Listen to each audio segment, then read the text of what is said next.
My understanding is that the more radical voices on the climate amelioration front presume that it's simply impossible for upcoming generations of people in the West, and certainly people in the developing world, to aspire to anything even approximating the standard of living that we currently enjoy. They should bloody well get used to having less, and the sooner the better. And so the fact that young people are being priced out of the housing market, let's say, and face a more uncertain economic future in some ways, looks to me like a feature, not a bug. It's something that's actually part of the plan. If your viewpoint is fundamentally Malthusian, you think, well, human beings will multiply until there's far too many of us, catastrophe as a consequence, which is pretty simple-minded biological modeling. You're going to assume that everything has to be oriented towards placing extremely severe constraints on growth, and if that means impoverishing people now, while you're forestalling some hypothetical future catastrophe, and that's entirely justifiable. And it seems to me we're running down that road as fast as we possibly can, with moral flag firmly in air, saying to young people and the developing world, well, we had it pretty good, but we probably burned up more than we should have, and I think it's time for you guys to pay. I don't buy any of that, because I don't think the limits to growth model is biologically appropriate in the least, because human beings aren't yeast in a petri dish by any stretch of the imagination. And I think that the idea that we need to impoverish the poor and the young to save the planet is not only morally reprehensible and arrogant, but will also produce a far worse planet on the environmental front. I don't exactly understand why people are buying into this with such avidity, because there's no evidence whatsoever that is producing the results that are intended, even by the people who are pushing forward the policies. It's a partial pseudo-religion. I mean that technically. I'm going to write about this to some degree, and I'm writing a new book which will come out in November called We Who Wrestle with God, and I'll cover that in this. But Alex Epstein, who wrote Fossil Fuel Future recently, comments about this a bit. So the basic structure of the quasi-religious belief, and so this is the set of initial presumptions. That's a way of thinking about it. We were talking about how ideas are structured earlier. The Marxists believe that everything's about power. There's a narrative at the base of any belief system, and the climate pseudo-religion is based on characterization of nature as something like a hapless,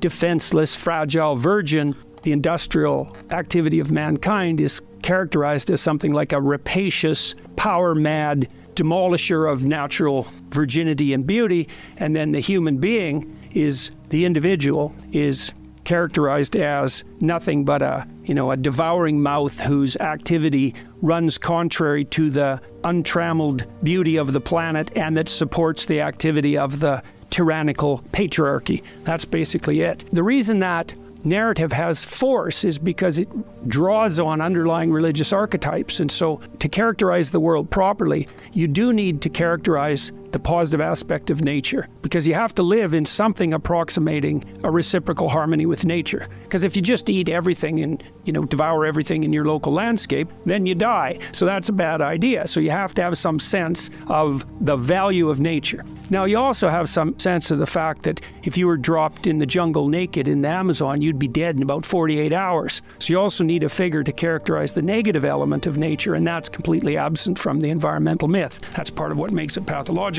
With regard to the rapacious tyranny, let's say, any industrial system or any human organization can exploit the natural world to the point where that's not sustainable, and it can become oppressive and tyrannical. That's the evil king, ancient part of religious mythology going back as far back as we can chase it. You need a representation of the negative aspect of society, because you send your kids to school and they kind of get turned into these cookie cutter kids, and that crushes their innate difference and beauty, and it's all the pain of having to be socialized. You have to understand that there is this oppressive element of culture. But then, you should also wake up and notice that you've got the wise king too, and that means you plug in your damn toaster in the morning and the electricity works, and you go out on the street and everyone isn't rioting, and there's workmen who are knee deep in the sludge trying to keep everything going, and you're not starving to death like everybody on the planet was in 1860. And so a little gratitude for the positive end of the patriarchy is in order too.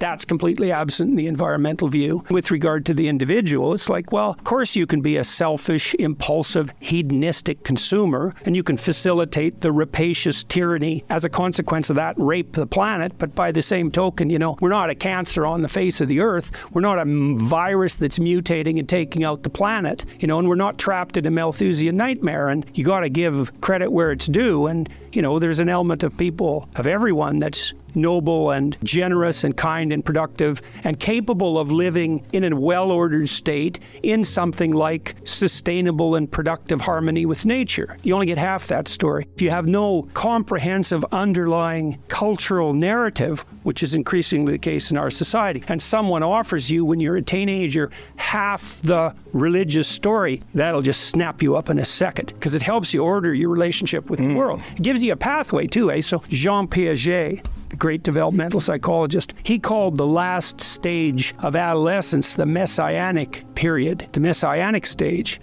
Now, most people don't talk much about that, I think, because they don't know what to make of Piaget's claim, but he was a real genius. When you're making that transition from the group identity that you're chasing as a teenager to becoming an individual, journey everyone takes, because lots of people just get lost in group identity, you're going to be looking for a pathway that's essentially heroic. What that pathway should be is that you identify with your culture deeply, are socialized deeply into the traditions of your culture, but you're also capable of transcending it. So then you become a culture creator as well as a disciplined member of culture. But young people need to be offered something like a vision of destiny in order to catalyze their identity. And we're very, very bad at that, except on the ideological front. So the woke types come along and say, the planet's a virgin, the great father's a tyrant, you could be a hero if you just stood up to that. And the kids think, well, I'd like to do something important with my life. And so they're just caught into that immediately.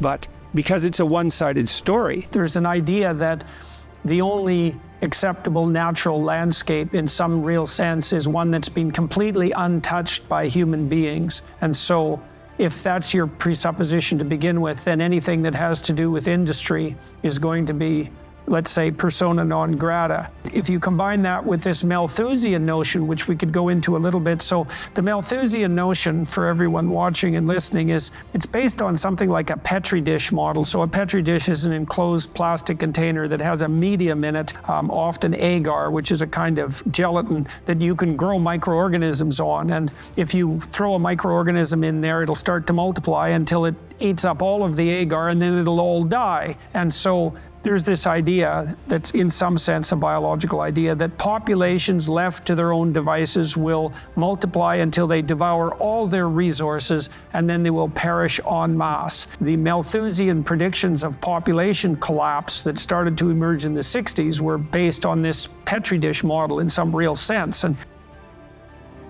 the problem with that model is that it isn't obvious that single-celled organisms are a good metaphor for human beings, because we're capable of extremely radical adaptation and transformation, whereas single-celled organisms just basically run out something like an algorithmic program, even though they're quite complex. And so the notion that human populations are destined to a Malthusian end is not, what would you call it? It is not a canonical biological fact. If you believe the carbon dioxide climate catastrophe narrative, you could make a case that it's ethically required to impoverish people if you could demonstrate that that impoverishment actually produced, let's say, a decrease in carbon output. But that certainly isn't what's happened in Germany since Germany's gone madly green. In fact, their energy production is much less efficient than it was 10 years ago, and it's 5 times as expensive, and it pollutes far more. And so my sense is that, and I think the data bear this out too, is that if you provided people with cheap, clean energy on a world basis and eradicated absolute poverty, or at least ameliorated to the degree that was possible, then people start caring about the long term and they start working for environmental preservation at a local level. And that's a far more effective way of taking care of the planet. I read that the putative contribution of carbon dioxide to global warming is less than the margin of error for measurement of the effect of water vapor. We're planning on spending $2 trillion to remediate a problem whose magnitude is so small that it could easily be hidden within another measurement error on the water vapor front. From what I'm able to understand, and this is fairly basic, is that because energy sits at the base of everything we do, because there's no difference in some real sense between energy and work, and there's no difference between work and even minimal human flourishing, shelter, opportunity for your kids, provision of inexpensive and plentiful food, you know, the fundamental basics. Yep. Every time we make energy more expensive, what we do is we tilt hundreds of millions of people who are just starting to struggle their way out of absolute poverty right back into what desperate scrabbling around in the dirt, fundamentally. You might say, well, that's absolutely necessary because of limits to growth. The planet just can't tolerate the multitude of people striving for economic security that are currently engaged in that struggle. And so tough luck to those people. But the thing that really bothers me about that, apart from the fact that it's cruel beyond belief, is that I don't see any evidence at all that tipping hundreds of millions of people back into absolute poverty is going to do anything but make the planet a hell of a lot worse. The situation in Germany is quite illustrative of that now, because we've got a perfect storm in Germany, as far as I can tell. We've got dependence on a dictator, Putin, or on petro-dictators, because Germany, for example, has just made a big deal with Qatar because Canada sent them away empty-handed. And then energy costs are extremely expensive in Germany, and so lots of industrial enterprises are leaving, going to places like China and the US. And then also the entire power structure is now incredibly unreliable, and it's more polluting by a large margin than it was 15 years ago. I don't even think that this is based on politics per se. You know, I think what happens to these leaders, and I've seen a fair bit of this in Canada, and I know about it firsthand, and in the US for that matter, is that people get inflamed about a particular issue because they're afraid, let's say climate change, and then the politicians who have very little courage on the electoral front use very, very badly designed public opinion polls to sample people's terror at the level of whim, and then they pander to it. And I don't think that that's necessary, because I don't think there's any evidence at all that that kind of public opinion poll driven pandering is a reasonable short, medium, or long-term political solution. Well, it's reasonable to be concerned about the environment. Part of the environment is climate. Part of climate is carbon dioxide. Maybe we should just focus on carbon dioxide, and then we're doing the right thing. And that's where people get led down the garden path, because you don't get to be a planetary savior by jumping up and down and saying carbon dioxide is bad. That's too oversimplified, and the politicians capitalize on that. I think it's absolutely unforgivable for the West to ever say anything about whether or not the developing countries, and that would include China and India, have any right to start moving away from wood and dung, which also kill many, many people while they're burning, toward coal and natural gas and nuclear. I've been trying to follow along, let's say on the psychological front, trying to piece this together. It's something like pay now or pay later. Sure, many, many people are going to suffer if we raise energy prices and put on limits to growth, but that will be nothing compared to the suffering of people 50 to 100 years down the road if we don't take emergency action now. That if you're putting forward a scientific hypothesis that's testable and falsifiable, it's incumbent upon you to specify the appropriate time frame. You don't get to say the human race is heading for an uncontrollable Malthusian catastrophe sometime in the next 10,000 years. It's like you can just go away with those ideas. If you can't specify the damn time frame, then you should shut the hell up. You would soon have all the money. And I don't see anybody who's developing these very complex models who has all the money. So I don't think that they can make models that can model the behavior of systems that complex. The ocean's pretty damn deep, and it's not like we can measure everything that's happening in the ocean. I can't imagine we understand long-term current flows from the depths well enough to be predicting climate alteration on the scale of a few degrees. That just strikes me as unbelievably preposterous. And then I also learned, and this was also shocking, that there's a very positive relationship between GDP and environmental, let's call it awareness and concern. So it looks like once you get people up to about the point where in their country the average GDP is $5,000 per person, people can stop scrabbling around in the dirt and burning everything and eating everything in sight, and they can start to think about what sort of environment they'd like to have for their children. And so then I thought, oh well, isn't this interesting? What this should mean is that if we wanted to, we could work really hard internationally to make energy cheap, and we could pull billions of people, the remaining people in the world, out of abject poverty. And the consequence of that, they would start to become locally concerned about environmental maintainability and sustainability, and then everyone would have enough to eat and they'd all be educated, plus the planet would be better off. And then the question was, why the hell aren't we doing this? It's like instead we're buying this crazy apocalyptic narrative that's making the planet worse, that's driving energy costs up, that's destabilizing us socio-politically, when, as far as I can tell, the pathway forward to abundance and sustainability is pretty damn obvious, and also not particularly expensive. One of our problems is that because we're sensitive to negative information, and because there's always a potential apocalypse bubbling away in the background, it's very hard for us to distinguish collectively between threats that are valid apocalyptically and those that aren't. And then we tend to err on the side of panic, let's say. And that wasn't such a bad thing when our responses weren't as large as the potential problems, because now what happens is that if we stampede in one direction, we're so powerful that the bloody stampede can be much worse than the problem.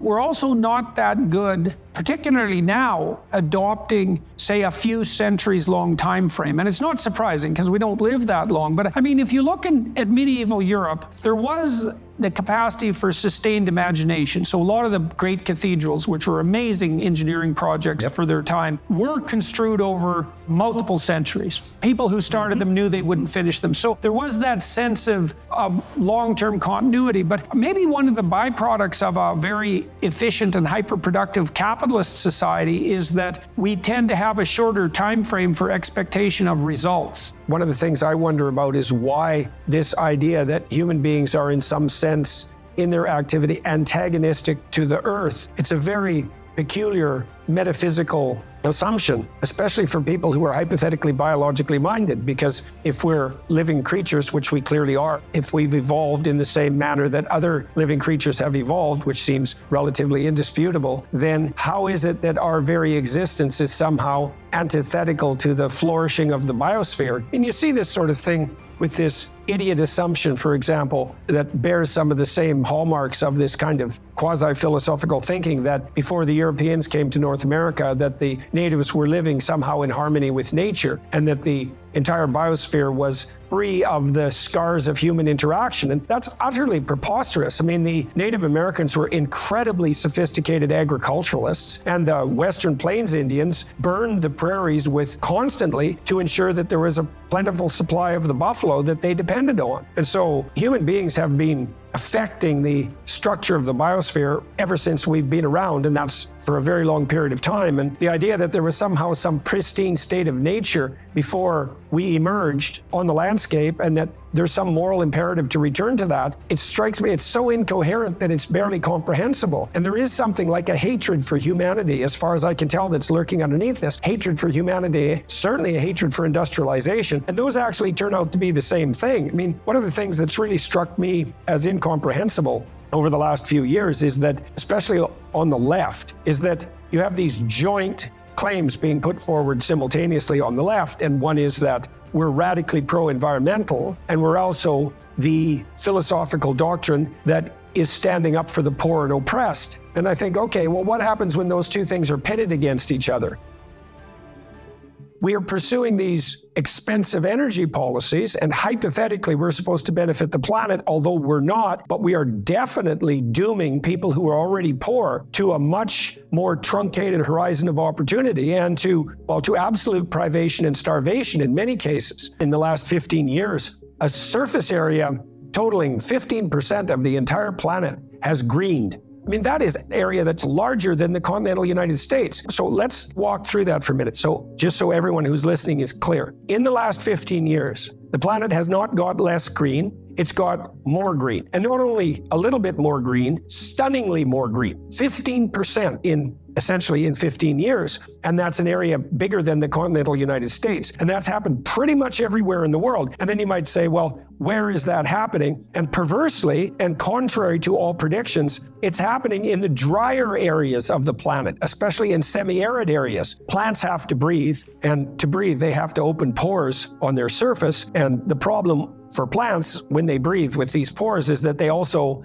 allow water to evaporate from their internal structures. And so the less carbon dioxide in the air, the more the plants have to open their pores, and that means the more susceptible they are to drying out. And that means that they struggle to exist in semi-arid areas. Now, what's happened as a consequence of increased carbon dioxide production is that plants can breathe easier, and so they don't have to open their pores to the same degree. And what that has meant is that the very desert areas, at least the semi-arid areas, that the climate apocalypses were claiming would expand and spread, so the desertification of the world, the exact opposite has happened. We are structured psychologically so that the negative has more impact than the positive does. And that's a very difficult bias to work against when you're in a situation where you might be making the case that the positive should be what's predominating. It's like, well, fair enough, but that isn't exactly how we're wired, and we can be 100% dead, but only so happy. And so it's conservative in some sense, and I don't mean politically, to be a little more hyper alert to the negative than to the positive. But that's a tough thing to fight against when the negative can grab attention, especially when it's blown up to apocalyptic proportions. We'll either subject ourselves to an internal or an external approximation of the apocalypse. And so we can either get our act together, which means to voluntarily subject ourselves to the flaming sword as an individuals, or that will be impressed upon us as a necessity from without. And how intense that will get, we're going to find out, because it's coming very fast. And this is going to be a rough winter. And we've done everything we could to make it rough, because this is, whatever happens this winter is pretty much 100% self-inflicted.